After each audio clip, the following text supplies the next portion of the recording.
वंदे वंदे वंदे। जय श्री राम, जय जय श्री राम। पश्चिमी बंगाल के इस विधानसभा चुनाव में आज मेरे साथ मंच पर उपस्थित पुरुलिया से लोकप्रिय सांसद माननीय श्री ज्योतिर्मय सिंह महतो जी, भारतीय जनता पार्टी के जिला के अध्यक्ष श्रीमान विद्यासागर चक्रवर्ती जी, जिला महामंत्री श्री विवेक रांगा जी, शंकर महतो जी, जिला उपाध्यक्ष रोबिन सिंह देव जी, विनोद तिवारी जी,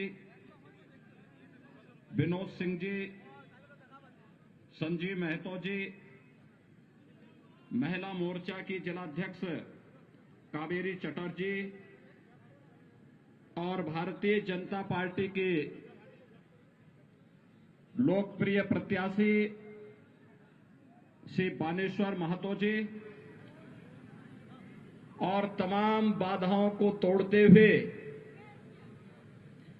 इस सभा में उपस्थित हजारों की संख्या में यहां पर उपस्थित इस विधानसभा क्षेत्र से जुड़े हुए सभी उपस्थित भाइयों बहनों, मैं आप सबका हृदय से अभिनंदन करता हूं, स्वागत करता हूं। मेरे लिए यह अत्यंत महत्वपूर्ण है कि मैं स्वयं मर्यादा पुरुषोत्तम भगवान श्री राम और लीलाधारी भगवान श्री कृष्ण की पावन धरती से परमहंस राम कृष्ण जी की इस पावन धरती पर आया हूं। इसके लिए मैं आप सबका हृदय से अभिनंदन करता हूं, स्वागत करता हूं।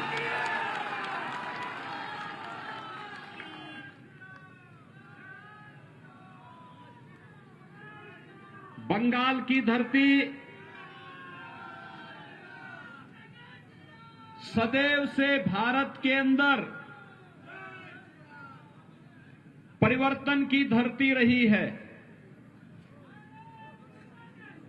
देश को एक नई दिशा देने वाली धरती रही है। भारत के सांस्कृतिक राष्ट्रवाद की धरती रही है। इसी धरती ने रामकृष्ण परमहंस को देश को दिया, दुनिया को दिया। स्वामी विवेकानंद को इस धरती ने दिया, गुरुदेव रविंद्रनाथ टैगोर को इस धरती ने दिया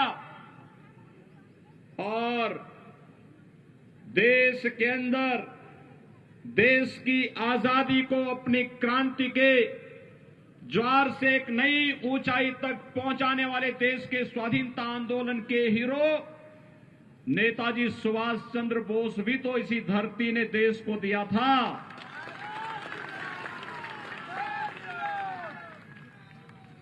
भारतीय जनसंघ के संस्थापक अध्यक्ष डॉक्टर श्यामा प्रसाद मुखर्जी भी बंगाल की ही धरती में पैदा हुए थे।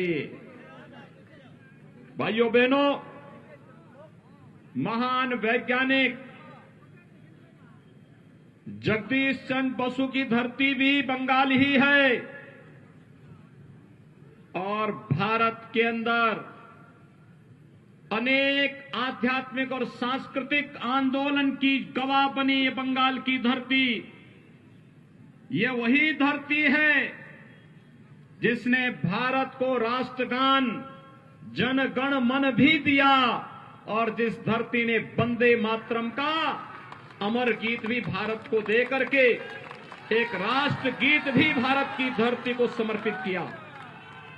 और इसलिए मैं बंगाल की धरती को कोटि कोटि नमन करता हूं। भाइयों बहनों, मैं आपके उत्साह का अभिनंदन करता हूं और मैं आपकी पीड़ा को भी जानता हूं,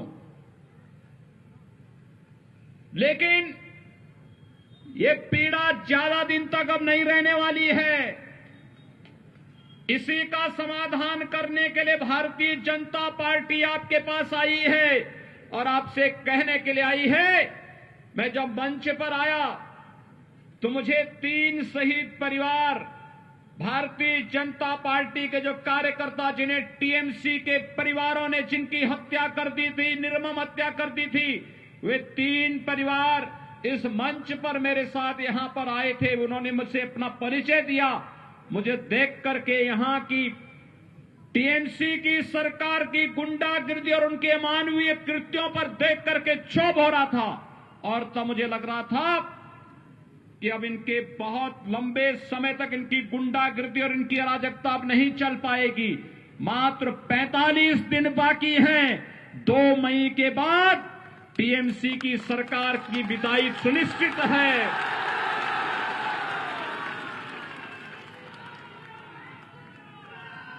ये तीनों परिवार, मोनिका कुमार,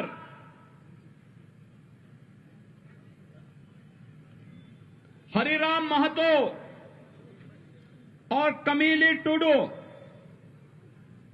ये तीनों भारतीय जनता पार्टी के उन कार्यकर्ताओं के परिवार से हैं जो लोग शहीद हुए हैं।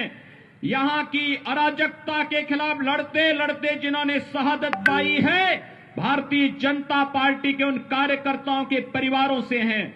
आप देख रहे होंगे मोनिका कुमार क्या उम्र है, इस उम्र में उसे विधवा बना दिया गया।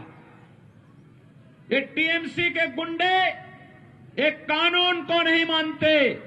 और याद करना, 2 मई के बाद जब भारतीय जनता पार्टी की सरकार आएगी तो इन गुंडों को चुन चुन करके सजा दिलवाई जाएगी।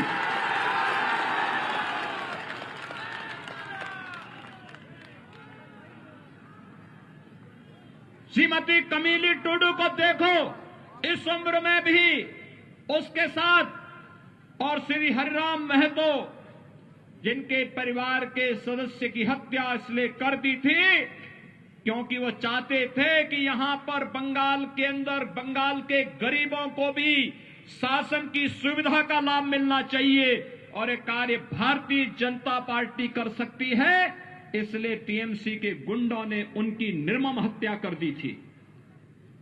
भाइयों बहनों, यह अराजकता बहुत दिनों तक नहीं चलेगी और इसीलिए आज आप सबका आह्वान करने के लिए मैं आया हूं।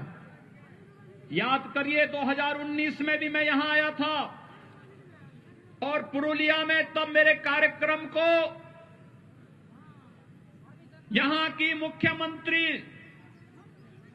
ने उस पर पाबंदी लगा दी थी, मेरा हेलीकॉप्टर नहीं उतरने दिया था। और तब मैंने झारखंड में हेलीकॉप्टर उतार करके 35 किलोमीटर सड़क मार्ग से मैं यहां आया था और तब भी मैंने आपके उत्साह को देखा था और उस उत्साह के लिए आपका अभिनंदन करने के लिए आज मैं यहां पर आया हूं। जब बंगाल में चुनाव प्रचार का शुभारंभ करना था तो मैंने कहा पुरुलिया से ही करूंगा।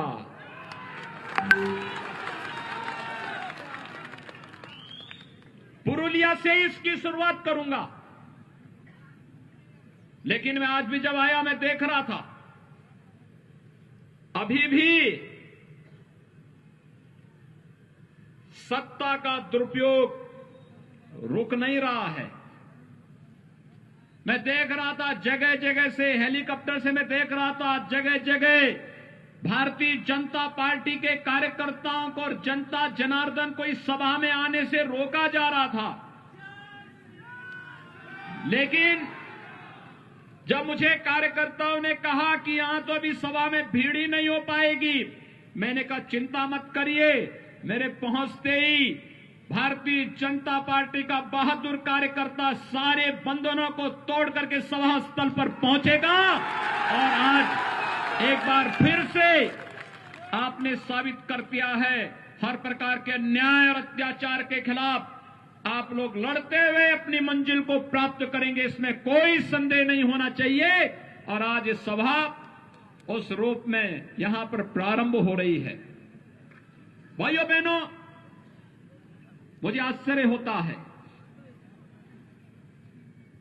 ममता दीदी जय श्री राम के नारे से बहुत चिढ़ती है, और जब मैं यहां पे आया तो मेरा अभिवादन जय श्री राम कहकर के सभी लोगों ने किया।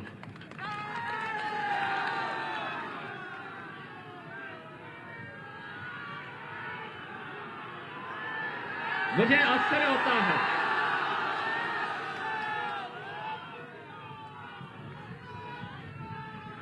वैसे एक परिवर्तन तो हुआ है। 2014 के पहले इस देश के अंदर एक ऐसी पीढ़ी, एक ऐसी नस्ल पैदा हो गई थी बड़ी संख्या में, जो मंदिरों में जाने को ये मानते थे कि उनके सेकुलरिज्म इससे खतरे में पड़ जाएगा। लेकिन आज मैं देख रहा हूं ममता दीदी भी अब मंदिर में जाकर के चंडी पाठ कर रही है। ये परिवर्तन है ना, ये है नया भारत। हर व्यक्ति को भगवान की शरण में जाना ही पड़ेगा।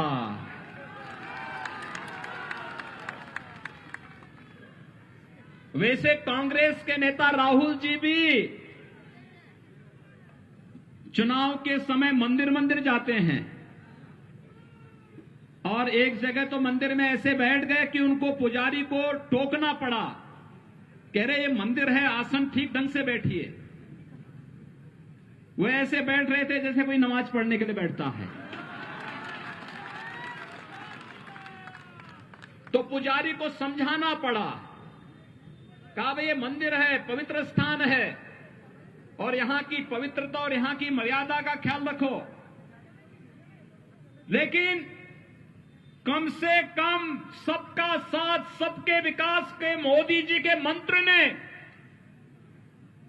गरीबों को मकान भी दिया, विद्युत कनेक्शन भी दिया, स्वास्थ्य की सुविधा भी दी, किसानों को किसान सम्मान निधि भी देश के अंदर दिया, और सभी लोगों को आपकी आस्था का सम्मान करने के लिए भी मजबूर कर दिया है कि आज कोई चंडी का पाठ कर रहा है, कोई मंदिरों में जाकर के दर्शन करने के लिए मजबूर हो रहा है। ये सबसे बड़ी वैचारिक विजय हम सबकी है। जब वैचारिक विजय के मंच पर हम लोग जीत चुके हैं, तो जनता जनार्दन का आशीर्वाद स्वतः ही भारतीय जनता पार्टी को प्राप्त होना है, और वही आशीर्वाद मांगने के लिए भारतीय जनता पार्टी के कार्यकर्ताओं के लिए यही आशीर्वाद प्राप्त करने के लिए आज मैं आपके बीच में यहां पर उपस्थित हुआ हूं। भाइयों बहनों, बंगाल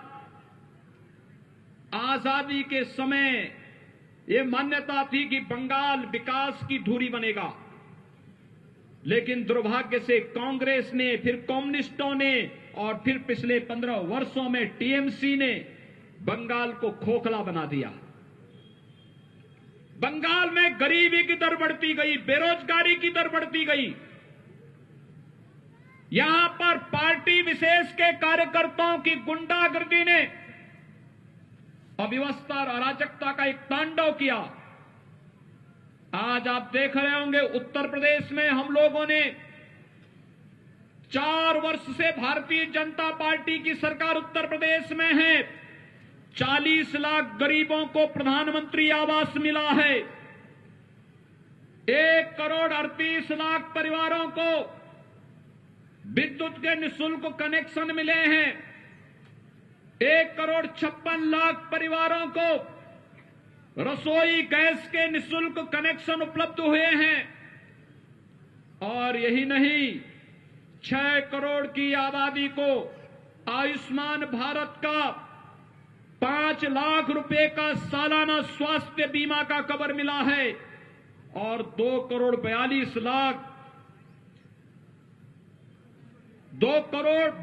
लाख किसानों को प्रधानमंत्री किसान सम्मान निधि का लाभ अकेले उत्तर प्रदेश में मिला है।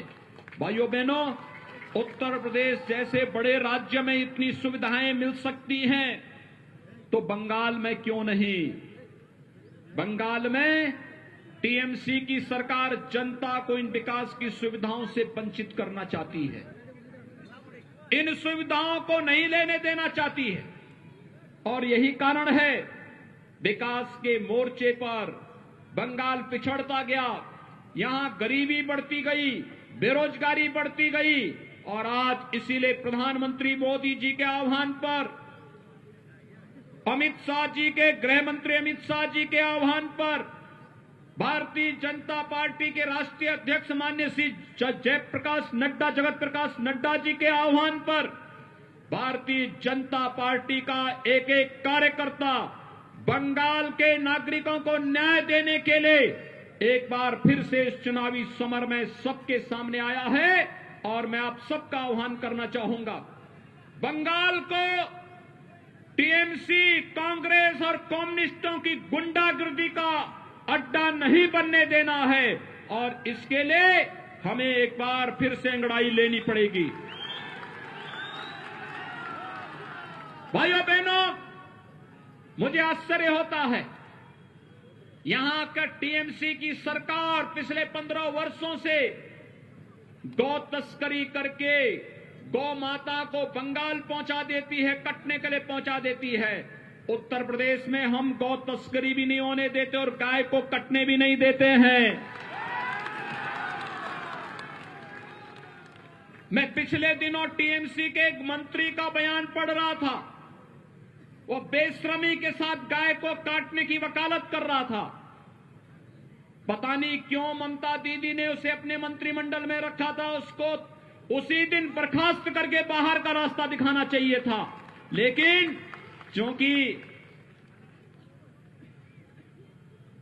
उनकी नेता स्वयं ही इस बात के लिए उनको प्रश्रय देती है। यहां पर अवैध घुसपैठ के कारण पश्चिमी बंगाल में और खासतौर पर इस सीमावर्ती क्षेत्रों में यहां के गरीबों का राशन अवैध रूप से घुसपैठ करने वाले लोग खा जाते हैं और यहां का गरीब देखता ही रह जाता, उसको सुविधा का लाभ नहीं मिल पाता है। लेकिन भारतीय जनता पार्टी आज आपके सामने इन सभी समस्याओं का समाधान लेकर के आई है और इसलिए मेरी आप सबसे अपील है, भारतीय जनता पार्टी के प्रत्याशी श्री बानेश्वर महतो को भारतीय जनता पार्टी ने अपने प्रत्याशी के रूप में आपके बीच में उतारा है और मेरी आप सबसे अपील है, भाइयों बहनों, श्री बानेश्वर महतो एक जुझारू कार्यकर्ता है, आपके लिए लड़ाई लड़ने की क्षमता रखता है। यहां के सांसद श्री ज्योतिर्मय सिंह महतो के साथ मिलकर के विकास के कार्यों को एक नई ऊंचाइयों तक पहुंचाने का कार्य करेगा और इसके लिए श्री बानेश्वर महतो को भारतीय जनता पार्टी ने अपना प्रत्याशी बना करके आपके बीच में उतारा है। बानेश्वर महतो के समर्थन में आप सभी सहयोग करेंगे? हाथ खड़ा करके मेरे सामने जोर से बोलेंगे, दोनों हाथ ला करके बोलेंगे, जय जय श्री राम, जय जय श्री राम।